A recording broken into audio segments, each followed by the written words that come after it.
পৃথিবীর মানুষ আমরা দেখি মাটি খুঁড়লে তারা তেল পায়, গ্যাস পায়, আর ওই শয়তানরা শুধু মাটি খুঁড়লে নাকি মন্দির পায়, তাও যেখানে সেখানে না, শুধু মসজিদের নিচে। আপনি দেখেননি কতগুলো মসজিদের নিচে ওরা মন্দির পেয়েছে এই কথা বলে ভেঙে ফেলেছে।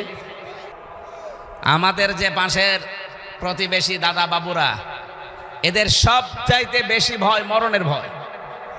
কারণ আমার 17, 18, 19 এই সমস্ত সালগুলোতে বাংলাদেশে কথা বলতে দিত না। আমি থাকতাম দাদাদের দেশে। আমার এই কলকাতা, আসাম, ত্রিপুরা এই সমস্ত জায়গায় এমন কোনো জায়গা নেই যে আমি সেখানে যাইনি, যে দেখেছি ওদের আচরণগুলো। ওই মানুষগুলোর সবচাইতে বেশি ভয় পায় মরণকে। এটা কোরআনেরও কথা। 1 নম্বরে মুশরিক যারা, তাদেরকে। তো ওরা যেহেতু মুশরিক, এজন্য সবচাইতে বেশি ভয় পায় মরণকে। বাংলাদেশ শুধু ডক্টর মোহাম্মদ ইউনূস একটু টাচ দিয়েছিল যে 7 সিস্টার কিন্তু থাকবে না, এমনি নরম হয়ে গেছে। আমাদেরকে ভয় দেখিয়েছে যে আমরা খাবার দেব না, পেঁয়াজ দেব না, আলু দেব না, না খেয়ে বাংলা মরবে।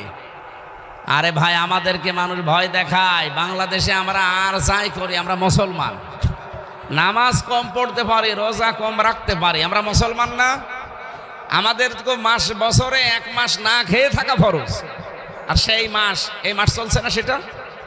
আর আমাদেরকে খাবারের ভয় দেখিয়ে নিজেরাই ভয় পেয়েছে। এখন তাদের আলু, তাদের পেঁয়াজ এই বর্ডারে এসে পৌঁছে। এখন বলতেছে আসেন কলকাতায়, 100 টাকার প্রায় 25 টাকা আপনাদের আর নেওয়া হবে না, মাফ করে দেওয়া হবে। পাগল হয়ে গেছে। এই জন্যে ওদের সবচাইতে বেশি ভয় কিসের ভয়? মরণের ভয়। আজ বিশ্বের 257টা দেশ, মাত্র 57টা দেশ আমরা মুসলিম, 200টায় সব অমুসলিম। গাজায় এই অত্যাচার, জুলুম, নির্যাতন যদি বন্ধ না হয়, আমার মনে হয় এখন ইমানের দাবি এই 57টা মুসলিম রাষ্ট্রের প্রধানরা এক বাক্যে যেন জাতিসংঘকে বলে, সব দেশের সাথে ব্যবসা বাণিজ্য সব কাট, সম্পর্ক আমাদের ছিন্ন। দাদাদের মাথা খারাপ হয়ে গেছে আমাদের কিছু আচরণে। কারণ আমরা এখন চায়নার সাথে, তুরস্কের সাথে, পাকিস্তানের সাথে, রাশিয়ার সাথে ব্যবসা বাণিজ্য আরম্ভ করেছি। দাদা পাগল হয়ে গেছে। পৃথিবীর মানুষ আমরা দেখি মাটি খুঁড়লে তারা তেল পায়, গ্যাস পায়, আর ওই শয়তানরা শুধু মাটি খুঁড়লে নাকি মন্দির পায়, তাও যেখানে সেখানে না, শুধু মসজিদের নিচে। আপনি দেখেননি কতগুলো মসজিদের নিচে ওরা মন্দির পেয়েছে এই কথা বলে ভেঙে ফেলেছে। আল্লাহর ঘর যারা এভাবে টুকরা টুকরা করতে পারে, তারা যেন এটা খেয়াল করে। আমরা স্মরণ করাচ্ছি, এটা রেকর্ড হচ্ছে, ওরাও শুনছে। তারমিহিম বিহিজারাতিন মিন সিজ্জিল ফাজআলাহুম কাআসফিম মাকুল। 1500 বছর আগে ওদের বাপ দাদারা আব্রাহা কাবা ঘর ধ্বংস করতে এসে তারা কিন্তু একেবারে কাসফিম মাকুল হয়ে গেছে। কি? এই যে গরু, ছাগল, বিভিন্ন পশু পাখি খাবার খাওয়ার পরে যেটা উগরিয়ে দেয়, কেমন লাগে দেখতে, ঠিক তাদের অবস্থা ওই হয়েছিল। আপনাদের অবস্থাও আল্লাহ কিন্তু এই করবে। অলরেডি 7 সিস্টার যদি ভেঙে যায়, আর ভেঙে যাওয়ার উপক্রম হয়ে গেছে। এই জন্য আল্লাহর ঘরের সাথে বেয়াদবি করা বন্ধ করেন, অন্তত জুলুম বন্ধ করেন।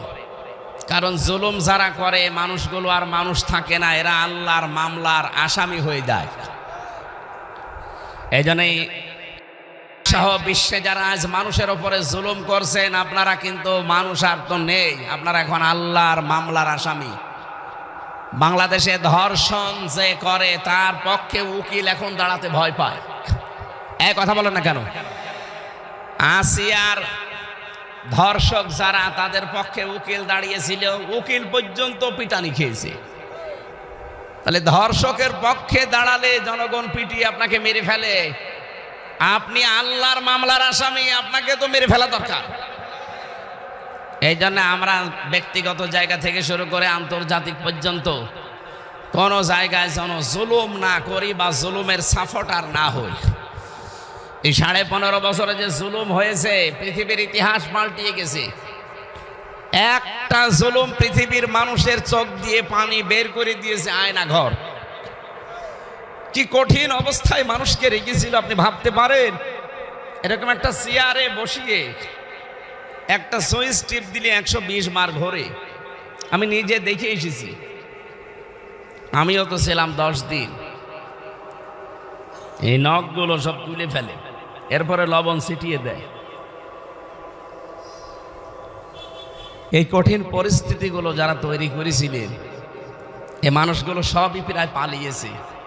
এখনো অনেক জালেম দেখি তাদের পক্ষে সাফাই গায়। আপনি মানুষ, আপনার বাবার সাথে যদি আয়না ঘরে 8 বছর 10 বছর এই আচরণ করতো, আপনি মেনে নিতে পারতেন?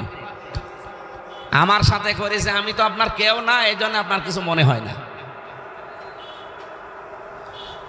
এই জন্য ধৈর্যের বাইরে চলে গিয়েছিল আমার মনে হয় আল্লাহর।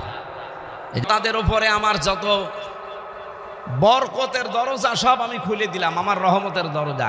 খেয়াল করেছেন, আল্লাহর বিধান যারা ভুলে যায়, তখন দুনিয়া তাদেরকে দিয়ে দেওয়ার জন্য যত বরকত আছে সব আল্লাহ তাদেরকে দেয়।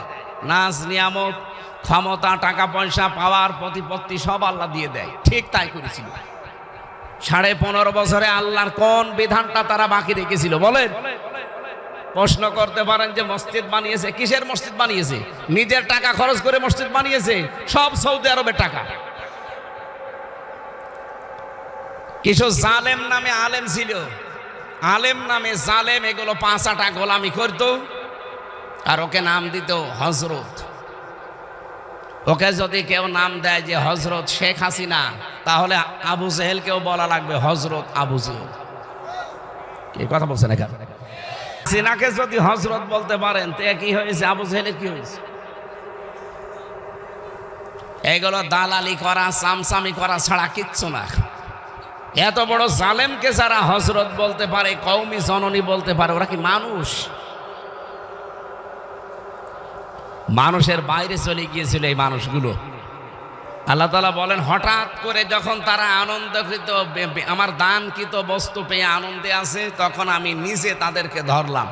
আখাযনাহুম, এর ফাইল কর্তা আল্লাহ নিজে। ঘন্টাখানিক না, আধা ঘন্টা থাকলে হবে। প্রথম নাম্বার বলছিলাম শাহরুর রমাদান। আল্লাহ পাক বলেন, এই সেই মাস যার নাম, আরো জোরে বলেন, কেউ যদি রমজান এই শব্দটা উচ্চারণ করে সওয়াব পাওয়ার নিয়তে, নবীজি বলেন কমপক্ষে তার আমল নামায় 50টা নেকি হবে। র মিম দাদ আলিফ নুন, কয়টা? 5টা অক্ষর আগে, এক একটা অক্ষরে 10টা করে নেকি হয়। 5 দোকানে 5 10-এ 50টা নেকি হবে। এই জন্য রমজান বললে আপনি জোরে বলবেন। আল্লাহ বলেন, এই সেই মাস যার নাম, আরো জোরে, কি রমজানের সাথে কি? আফিহিল কোরআন, যে মাসে আমার কোরআন আমি নাজিল করলাম।